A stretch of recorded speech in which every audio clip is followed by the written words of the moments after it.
Hello guys, welcome to easy electrical. Power electronics के previous lecture अपन ने देखा था single phase full converter with source inductance. आज इस लेक्चर में अपन देखने वाले हैं three phase full converter with source inductance. देखेंगे कि सोर्स इंडक्टेंस से जो आउटपुट वोल्टेज है उस पर क्या इफेक्ट अपने को पड़ने वाला है।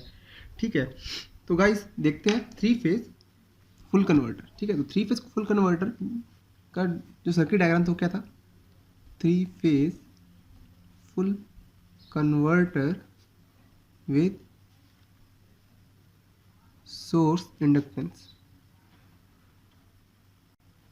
ठीक है, तो जो थ्री फेज का डायग्राम था वो क्या था अपना? देखो सिंपल सा था, तीन लेग्स थी, ईच लेग में दो थायरिस्टर थे इस टाइप से।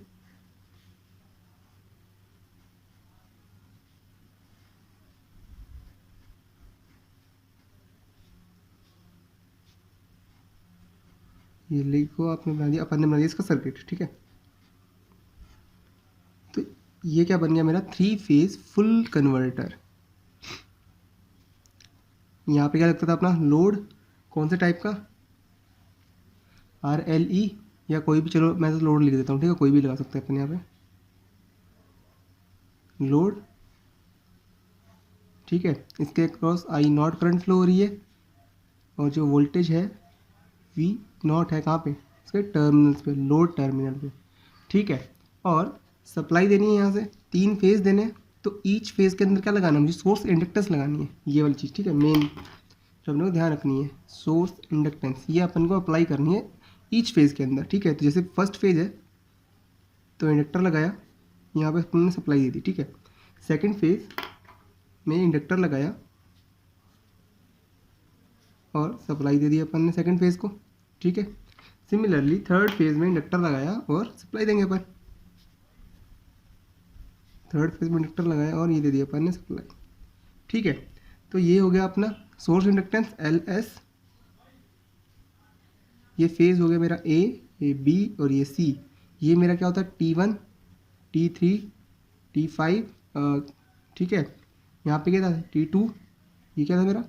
T6 और ये T4 थायरिस्टर थे अपने। ठीक है, तो अब करना क्या है अपने को इसके अंदर? देखो सबसे पहले जो वर्किंग है उसकी। ठीक है, तो वर्किंग में क्या होगा?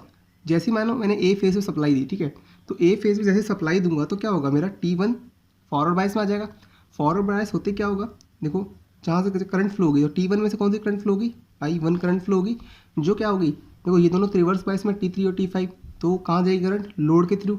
लोड के थ्रू जाएगी, मतलब I1 ही क्या मेरा? I0 है।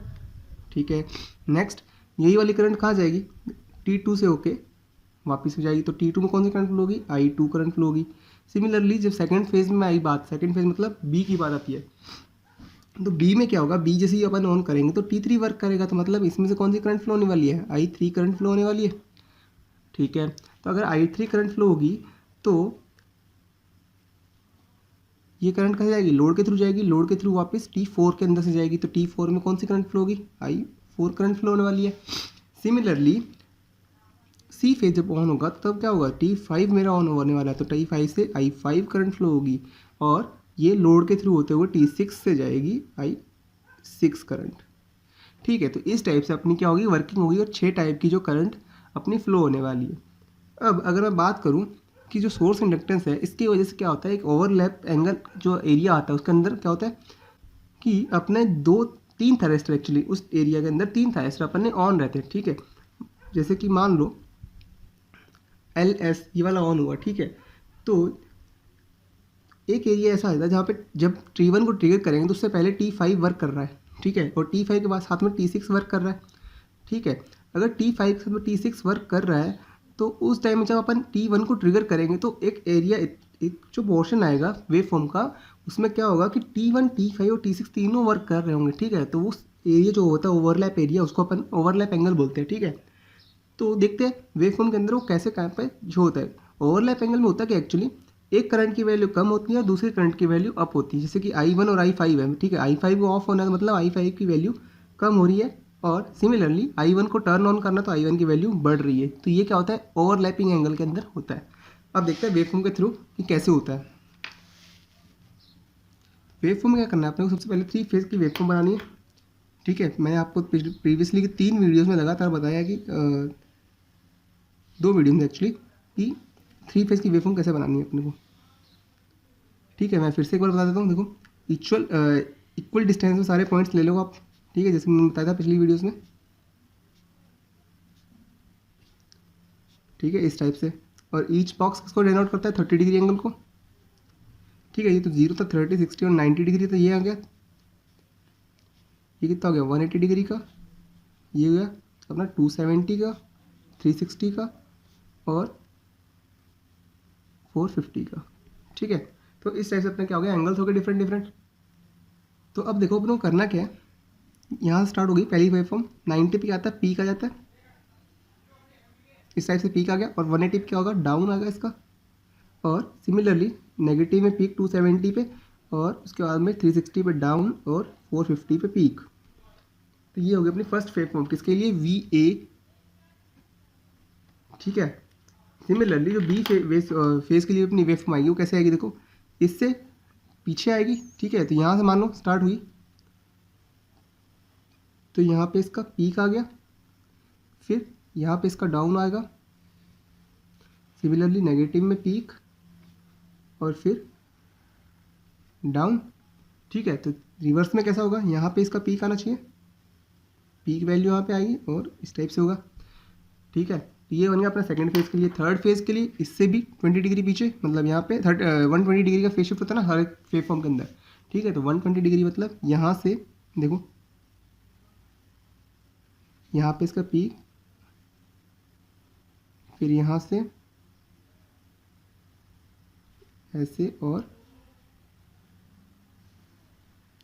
इस टाइप से। ठीक है, तो ये कहाँ से स्टार्ट होगी मेरी, तो ये क्या बन गई मेरी 3 फेज की वेवफॉर्म बन गई, जहाँ पे कटिंग पॉइंट होता है उसका अपोजिट वाले फेज में मैक्सिमम वोल्टेज जनरेट होती है। ठीक है, तो ये अपन देखेंगे मशीन्स में कि कैसे होता है ये वेवफॉर्म जनरेट होती है जो 3 फेज की। ठीक है, तो जैसे कि ये मैंने क्या कहा था, ये 30 डिग्री है, ये 60 डिग्री है, 90 डिग्री हो गया, फिर 120 डिग्री आ गया, फिर कितना आ गया 150 डिग्री आ गया, और इस टाइप से एंगल से अपने चलते जाते हैं। तो करना क्या है, ये अपनी आगे VS। अब इसमें होगा क्या, alpha is equal to 0 degree के लिए मैं ले रहा हूँ इस वेवफॉर्म्स को। ठीक है, तो अल्फा इक्वल 0 डिग्री पे लेते हैं, जहाँ पे क्या है अल्फा 0 है और जो अपना क्या है म्यू है। ठीक है, म्यू को जैसे देखो, एक तो अल्फा होता है फायरिंग एंगल, जिस पे क्या होता है थायरिस्टर्स ऑन होते हैं अपने, और एक म्यू होता है ओवरलैप एंगल। ठीक है, 2 डिफरेंट टाइप के एंगल्स है। ठीक है, तो अपन क्या करने वाले हैं इसके अंदर, जो अल्फा की वैल्यू है वो तो लेंगे 0, और म्यू की वैल्यू है वो नॉट इक्वल्स टू 0 लेने वाले हैं। ठीक है, अगर नॉट इक्वल्स टू 0 होगी तो इसकी टाइम साइकिल बनाते हैं। ठीक है, तो टाइम साइकिल देखते हैं कैसे होगा।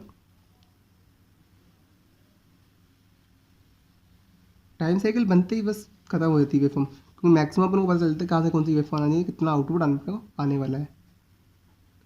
ठीक है, देखो ये वाला जो पॉइंट है यहाँ पे मैं क्या कर रहा हूँ, alpha is equal to 0 degree है। ठीक है, मेरा ये वाला मतलब क्या हुआ, यहाँ से मेरा क्या स्टार्ट होना चाहिए, T1 स्टार्ट होना चाहिए, और कहाँ तक वर्क करता है 120 डिग्री, मतलब यहाँ पे नेक्स्ट पीक तक। फिर सिमिलरली इस टाइप से अपने होंगे।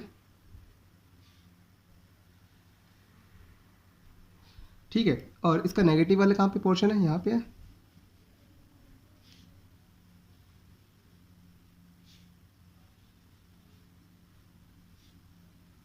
ये हो गया अपना नेगेटिव के लिए।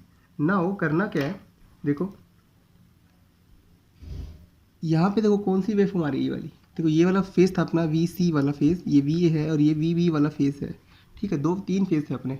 अब देखो VA, जैसे मैंने T1 को ट्रिगर किया तो T1 से पहले देखो यहाँ पे T1 ट्रिगर होगा, बट इससे पहले क्या वर्क कर रहा है इतने से ये पोर्शन में, T5 वर्क कर रहा है, क्योंकि देखो VC फेज है, VC फेज मतलब C फेज में पॉजिटिव ग्रुप में कौन सा थायरिस्टर लगा हुआ है, देखो ये पॉजिटिव वेवफॉर्म ऊपर वाली, तो VC फेज के पॉजिटिव में T5 लगा हुआ, मतलब T5 वर्क कर रहा है।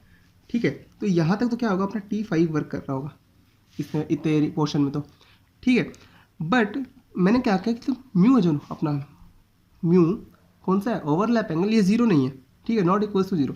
अगर 0 नहीं है तो मतलब कुछ ना कुछ एंगल आएगा, इतना सा पोर्शन आएगा, ओवरलैप एंगल के लिए। ठीक है, अगर मेरा ओवरलैप एंगल मतलब म्यू 0 होता तो क्या होता, जैसे यहाँ पे बंद हुआ था ऐसे T5 और यहीं से क्या होता था T1 ऑन हो जाता, बट ड्यू टू इंडक्टेंस यहाँ पे क्या होगा, एक ओवरलैप एंगल आएगा जिसको अपन क्या बोलते हैं, म्यू बोलते हैं। ठीक है, ये हो गया अपना म्यू की वैल्यू। अब इसके ड्यू टू होगा क्या वैसे वेवफॉर्म, अब म्यू में क्या होता था, जो आउटपुट वोल्टेज था उसकी वैल्यू अपनी 0 आती थी, मतलब क्या होता था, सीधी लाइन आ जाती थी। तो जैसे कि अगर मैं बात करूँ इसके अंदर वेव आउटपुट की अपनी, तो कैसे आएगी, देखो आउटपुट इस टाइप से आ रहा है। ठीक है, नेक्स्ट यहाँ से लेकर यहाँ तक इतना, नेक्स्ट 30 डिग्री तक यहाँ तक अपना क्या होगा, आउटपुट इस टाइप से आएगा। ठीक है, इस टाइम में क्या कर रहा है अपना T1 और T5 जो अपनी है वैल्यूज़ I1 और I5 की वो कम ज़्यादा हो रही है। ठीक है, फिर आउटपुट अपने को कहाँ से कहाँ तक मिलेगा, यहाँ से लेके और नेक्स्ट कहाँ तक मिलेगा, यहाँ तक मिलने वाला है। तो यहाँ तक कौन सा वर्क करने वाला है अपना, यहाँ तक T5 वर्क करने वाला है। ठीक है, मतलब यहाँ से एक्चुअली T1 वर्क करने वाला है यहाँ से लेके यहाँ तक में। ठीक है, T होगा T1 वर्क कर गया। अब नेक्स्ट क्या होगा, देखो यहाँ पे सिमिलरली यहाँ देखो, यहाँ पे देखो ये जो फेज़ कौन सा है, बी फेज़ है। बी फेज़ के नेगेटिव में कौन सा लगा हुआ है, 6 वाला लगा हुआ है। बी फेज़ के नेगेटिव में, बी फेज़ ये रहा और बी फेज़ के नेगेटिव में 6 वाला लगा हुआ है। तो 6 वाला वर्क कर रहा हुआ कहाँ पे, यहाँ से लेके यहाँ तक में। ठीक है, इसके बाद में क्या हुआ, जैसे ही फेज़ चेंज हुआ, मतलब बी सी फेज़, सी फेज़ है तो रेड वाला। ठीक है, तो सी फेज़ के अंदर कौन सा लगा हुआ है, T2 लगा हुआ है, मतलब T2 वर्क करना चाहिए, बट इसमें भी तो ओवरलैप एंगल होगा कुछ। ठीक है, तो ओवरलैप एंगल होगा तो कहाँ तक होगा, 30 डिग्री तक होगा। यहाँ से यहाँ तक 30 डिग्री लेते हैं, 30 डिग्री एंगल तक, ये लो ले लिया। तो ये वाला एंगल क्या होगा मेरा, ओवरलैप एंगल होने वाला है। इसकी वैल्यू कितनी है मेरी, म्यू। ठीक है, एंड उसके बाद में क्या वर्क करेगा अपना, कौन सा, देखो यहाँ से लेके यहाँ तक तो मेरा क्या हो गया, ओवरलैप एंगल हो गया। ठीक है, और उसके बाद में जो मेरी वेवफॉर्म आने वाली है वो कुछ इस टाइप से आएगी यहाँ तक। ठीक है, क्योंकि उससे पहले ऐसे आ रही थी मेरी। ठीक है, तो वर्किंग कौन सी हुई, किसकी हुई, मतलब यहाँ पे देखो, यहाँ पे T6 वर्क कर रहा था, तो यहाँ पे कौन सा वर्क करने वाला है, T2 वर्क करने वाला है, तो मतलब ये वाली T2 के लिए आ गया। बट इतने में क्या हुआ, देखो यहाँ पे, यहाँ से क्या होगा, देखो यहाँ पे T1 को ट्रिगर किया था मैंने alpha is equal to 0 degree पे, तो यहाँ पे T3 को ट्रिगर कर रहा हूँ alpha is equal to 0 degree पे, और यहाँ पे T5 को ट्रिगर कर रहा हूँ alpha is equal to 0 degree पे। ठीक है, तो इसमें होगा क्या, एक्चुअली जैसे मैंने यहाँ पे ट्रिगर किया, देखो तो यहाँ पे फेज़ देखो चेंज होगा। ठीक है, अब यहाँ पे क्या हो रहा है, VB फेज़ अपना आ रहा है, तो VB फेज़, बी फेज़ में कौन सा लगा है, T3 ट्रांजिस्टर लगा हुआ है, तो T3 ट्रांजिस्टर वर्क करेगा, बट इसमें भी ओवरलैप एंगल आएगा यहाँ से लेके यहाँ तक का। ठीक है, तो यहाँ से लेके यहाँ तक में एक ओवरलैप एंगल यहाँ पे भी आ गया, देखो इस टाइप सिमिलरली। ठीक है, इसकी वैल्यू भी कितनी है, म्यू, ये ओवरलैप एंगल आ गया। अब होगा क्या, जो ये ओवरलैप एंगल है जैसे मैंने दिखा रहा था इसमें ओवरलैप एंगल में, तो इसमें हो गया एक्चुअली, देखो ये VA कौन सा फेज़ का है, T1 था, इसमें वर्क कर रहा था, T3 इसमें वर्क कर रहा था, मतलब इस इतने से पोर्शन में T1 और T3 दोनों वर्क कर रहे हैं। सिमिलरली यहाँ पे इतने से पोर्शन में क्या कर रहे हैं, यहाँ पे ये वाले पोर्शन में T6 और T2 दोनों वर्क कर रहे हैं। यहाँ पे इतने वाले पोर्शन में कौन कौन से वर्क कर रहे हैं, T5 और T1 दोनों वर्क कर रहे हैं। ठीक है, ये ओवरलैप एंगल होता है अपना, जिसमें दोनों साइड से वर्क कर रहे हैं। मतलब क्या हुआ, एक टाइम पे 3 साइड से वर्क कर रहे हैं, T1 T5 T6। ठीक है, नेक्स्ट देखो यार, उसके बाद में यह ओवरलैप एंगल आ गया यहाँ पे, यहाँ से लेके यहाँ तक मैं क्या वर्क कर रहा था, मेरा T1 वर्क कर रहा था, इसके बाद में यहाँ से लेके यहाँ तक T3 वर्क करेगा। सिमिलरली नीचे में भी एक ओवरलैप एंगल आएगा। फिर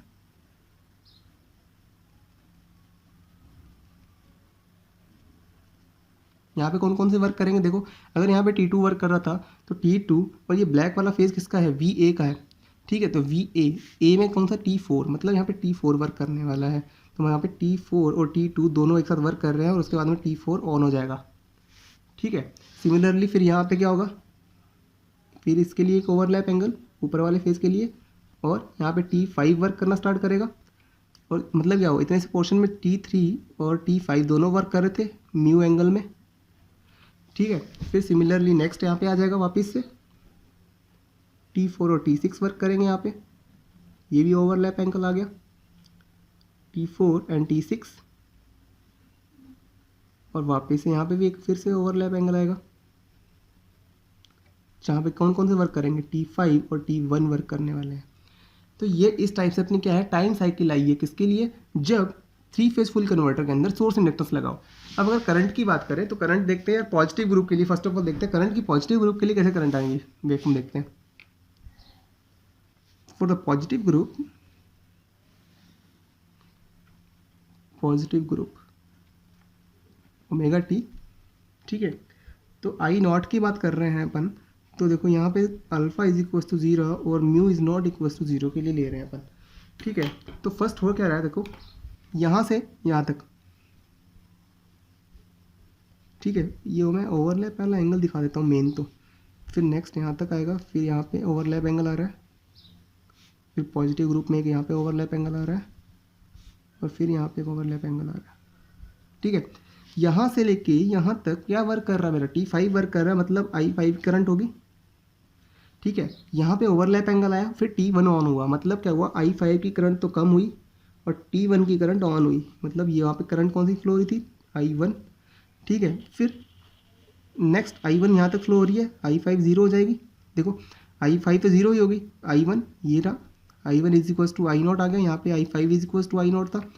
नेक्स्ट क्या होगा, यहाँ से लेके I1, फिर देखो यहाँ पे T3 ऑन हो रहा है, मतलब I1 की वैल्यू कम हो रही है और T3 की वैल्यू बढ़ रही है, तो यहाँ पे T3 था, मतलब I3 की वैल्यू थी यहाँ पे, फिर कांस्टेंट आएगी I3 की वैल्यू यहाँ तक, एंड नेक्स्ट देखो यहाँ से यहाँ तक की वैल्यू किसकी थी मेरी, ये तो I3 आ गया is equal to I naught. Then यहाँ पे क्या आ रहा है, I2 की वैल्यू एक्चुअली हाँ I5 की वैल्यू आएगी, ठीक है। तो अब देखो यहाँ पे क्या हो रहा है, I3 की वैल्यू ओवरलैप एंगल वापस से आया, तो I3 की वैल्यू कम हो रही है और I5 की वैल्यू बढ़ रही है, ठीक है। अगर I5 की वैल्यू बढ़ रही है तो यहाँ से लेकर यहाँ तक में क्या आएगा, I5 की वैल्यू आएगी आई नॉट के इक्वल, और यहाँ से यहाँ तक में 0 होगी क्या, I1 की वैल्यू। सिमिलरली वापस से ऐसा अपने को पॉजिटिव ग्रुप के लिए देखने को मिलेगी, ठीक है। तो ये वाला जो एंगल था म्यू, इसके अंदर क्या हो रहा है, I1 की वैल्यू कम हो रही है और I3 की वैल्यू बढ़ रही है, ठीक है। तो यही ओवरलैप एंगल है, क्योंकि इसके अंदर देखो T3 और T1 और T3 दोनों वर्क कर रहे हैं, और नेगेटिव ग्रुप का T2 वाला वर्क कर रहा है। अगर नेगेटिव ग्रुप की बात करें करंट वेवफॉर्म की आउटपुट की, देखते हैं किस टाइप से आएगी। तो नेगेटिव ग्रुप में अगर बात करें तो नेगेटिव ग्रुप में देखो यार I not for the negative group, ठीक है। तो नेगेटिव ग्रुप में किस टाइप से आएगा, देखो सबसे पहले अपन नोटेशन कर लेते हैं। देखो नेगेटिव ग्रुप वाले यहाँ पे है, फिर एक यहाँ पे है नेगेटिव ग्रुप का, फिर एक यहाँ पे है नेगेटिव ग्रुप का अपना, ठीक है। अब देखो फर्स्ट ऑफ ऑल यहाँ से लेके यहाँ तक में T6 वर्क कर रहा था, मतलब I6 करंट वर्क कर रही है, I6 current is equal to I naught है। और इस टाइम में ट्यूशन क्या है मेरा, यहाँ से लेके यहाँ तक देखो T2 I2 करंट होगी, I2 करंट क्या हो रही है, यहाँ से बढ़ रही है, और I6 करंट यहाँ पे क्या हो रही है, कम हो रही है, ठीक है। यहाँ इस अवेलेबल क्योंकि T2 ऑन हो रहा है और T6 ऑफ हो रहा है, तो T2 ऑन हो रहा है तो I2 current as I2 current is equal to I naught हो जाएगी, और यहाँ पे ये वाली करंट 0 होने वाली है। अब नेक्स्ट ओवरलैप एंगल पे क्या होने वाला है अपना, T4 होने वाला है। तो T4 मतलब ये जो I4 करंट है, ये I4 करंट यहाँ से बढ़ेगी और I2 करंट 0 होगी, और ये वाली करंट कौन सी है मेरी, I4 is equal to I naught. अब देखो फिर से ओवरलैप एंगल आ गया, मतलब क्या हो रहा है, ये I6 करंट है जो क्या होगी यहाँ पे बढ़ेगी और I4 करंट कम होगी, और I6 current is equal to I naught हो जाएगी। मतलब जो ये वाला एंगल आ गया अपना, ये म्यू आ गया ओवरलैप एंगल, जहाँ पे क्या हो रहा है, कम करंट्स जो अपनी है वो कम और ज़्यादा हो रही है, और जो सारी करंट्स जो अपनी I1 is equal to I2 is equal to I3 is equal to I4 Y5 is equal to I6 is equal to I naught, ठीक है। ये टोटल करंट्स अपनी सबके इक्वल होती है। एंड नेक्स्ट क्या होगा, जैसे कि आई नॉट करंट हो गई है, अब देखो इसके अंदर सारा कुछ हो गया, तो मतलब देखो यहाँ से यहाँ तक इतने से पोर्शन में यहाँ पे कौन सा देखो 5 और 6 वर्क कर रहे थे, फिर यहाँ से यहाँ तक इतने से वाले पोर्शन में क्या है 5, 6 और 1 तीनों वर्क कर रहे हैं, ठीक है। और फिर यहाँ से यहाँ तक के पोर्शन में कौन से वर्क कर रहे हैं 6 और 1 वर्क कर रहे हैं, फिर यहाँ से यहाँ तक के पोर्शन में 6, 1 और 2 तीनों वर्क कर रहे हैं, फिर वापस से 1 और 2 वर्क कर रहे हैं। तो मतलब क्या हो रहा है इस टाइप से, कभी देखो हर एक पीरियड को छोड़ के 3 साइड्स पे वर्क कर रहे हैं, ठीक है, एक ही टाइम पे। तो यही था अपना क्या था सर, जो 3 फेज कन्वर्टर के अंदर